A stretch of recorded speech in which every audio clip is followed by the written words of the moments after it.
But when he came down from Penrith, I mean, not much happens in Penrith, and I decided that he was only young. I thought I better look after him. I'll take him under my wing, you know, and look after him. So we went for a drink one night at Manly Lee's club, and I was talking away to Des, saying, "What are you doing?" He said, "I'm a school teacher," and blah, blah, blah.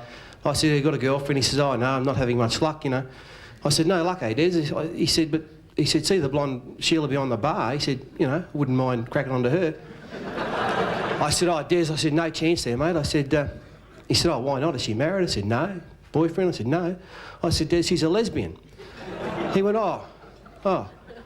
He said, "Fatty, what's a lesbian?" I said, "Oh."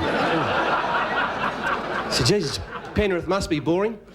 So, anyway, I said, "Look, how am I going to get round this and describe things to him, you know?" So I said, "Well, now see Jenny behind the bar." He said, "Yeah." "Now see Shirley over the back there, the other barmate, good sort?" He said, "Yeah." He said, "Well, Jenny would like to take Shirley home and make love to her for hours and hours and hours and do all sorts of things to her." I looked at Des and he's crying. I said, "Mate, what's up?" He said, "I think I'm a lesbian too." Years ago, he came to me. Des has driven some of the worst looking cars I've ever seen in my life. And he came to me, he said, "Look, Fatty, I want to sell my car." I said, "Yeah, good as gold." I said, "Where is it?" He said, "It's over there." And it's a 1968 Peugeot, you know, I mean, no one drives them anymore. So I said, "All right." I said, "Well," he said, "Look, it's pretty old." I said, "How many Ks has it done?" He said, 114,000 kilometres. I said, "Oh." I said, "Well, you've got one choice, Des. You can either, you'll have to get one of your mates to wind the clock back." I said, "No doubt you'll sell it if you do that." So he came to me a week later, same car. I said, "Des, why aren't you selling your car now?" He said, "No, why should I? It's only done 14,000 kilometres." I remember actually one day we were playing West, and West had just gone from being, they'd moved to Campbelltown, and it wasn't called Campbelltown Stadium. They just changed it from something to Arana Park out there, right?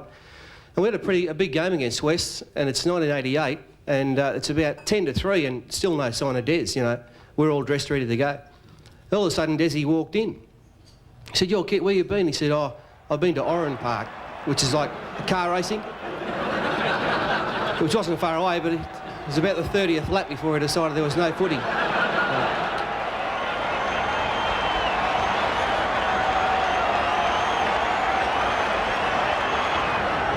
The amount of work he does, the training and his, what do you call it, his determination at training and match game is, you know, it's unbelievable. I've been very privileged and very honoured. And I think rugby league has given me so many opportunities, and the people that I've met, the places that league has taken me to, you know, all the good things, all the bad things happen, you know, you all grow from that, and I think in the experiences that you gain from that, a lot of cherished memories, and as I said, something that that'll be a keepsake for a long, long time to come. There are a lot of colourful claims being made by light beers these days. So what's so special about Foster's Special?